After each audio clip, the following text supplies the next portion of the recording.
सिंधुदुर्ग बसून अगदी वर्ध्यापर्यंत, यवतमाळपर्यंत, परभणी असू दे, धाराशिव असू दे, सोलापूर असू दे, सांगली असू दे, या सगळ्या जिल्ह्यांमध्ये रस्ता रोको झाला. अगदी सिंधुदुर्ग बसून देखील हा रस्ता रोको त्या ठिकाणी झालेला. आणि म्हणून शेतकऱ्यांचा विरोध आहे. आता तरी डोळे उघडावेत सरकारनं.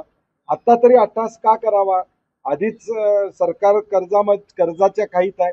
50,000च्या वर पुरवण्या मागण्या या ठिकाणी गेलेल्या आहेत. 1,00,000च्या पुढं आता, म्हणजे बजेटरी तरतूद नसताना 1,00,000च्या पुढची योजना सरकारनं त्या ठिकाणी जाहीर केलेल्या आहे.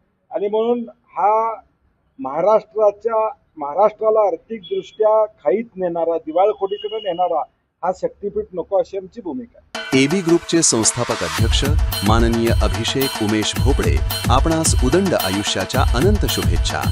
शुभेच्छुक राजारामपुरीतील सर्व तरुण मंडळे व तालीम संस्था.